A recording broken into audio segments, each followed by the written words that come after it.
Ja, I tror det er løgn, men jeg har slidt mine løbesko op. De er slidt op.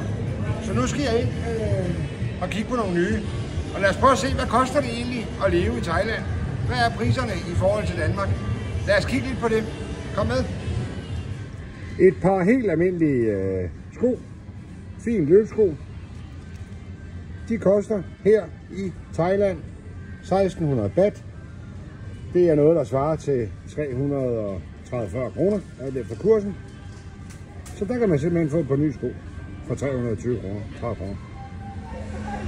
Så fik jeg jo mine løbesko, så nu skal vi ind og handle i noget, der mest af alt minder om en Bilka eller Føtex eller noget af den stil der. Man kan simpelthen få alt. Lad os se, hvad det koster. Ja, du kan for eksempel få dig en kylling. Der er stikten der til, hvad står der? 119 baht. Det er et par 20 kroner. Så er der en pose kiwi til 89 baht. Altså, ja, det er jo under 20 kroner, det er 18 kroner. Så kan man få sig en mango, der er skåret ud med en gaffel i, så man kan bare gå i gang. Den koster en 5'er.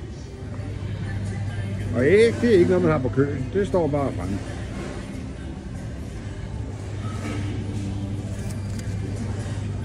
$58 baht. En liter mælk, 47 baht.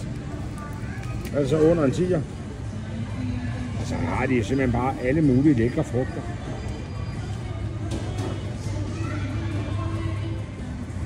Ja, måden man køber kød på er også lidt anderledes, fordi det ligger faktisk fremme her. Og så tager man det simpelthen bare selv. Ja, man kan også købe sig et lille laksehoved. Og ellers så går man simpelthen bare direkte herover og hapser en fisk.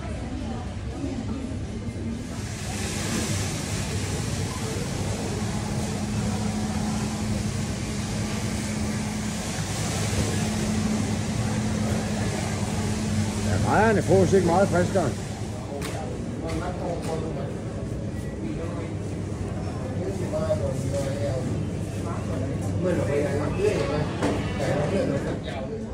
Og skulle man lige stå og mangle styrthjelm, så kan man også købe sådan en. Og når man kigger på prisen, så kan man jo se, at man kan få dem helt ned til 275 baht. Ja, det skal man så dele med 5. Men altså, for en 100 kroner, så får man jo en hjelm. Og så kan man jo godt undre sig over, at der er så mange, der kører ude. Så har du fået et lille indblik i, hvordan priserne er i Thailand. Altså generelt kan man sige, at det er sådan cirka, ja, det er under halv pris, de almindelige leveomkostninger i forhold til Danmark. Jeg er faktisk ved at købe de her briller for eksempel. Nu skal jeg se, om jeg kan få dem med også. Jeg har nået en alder, hvor jeg skal bruge dem, åbenbart. Og så er det bare briller her.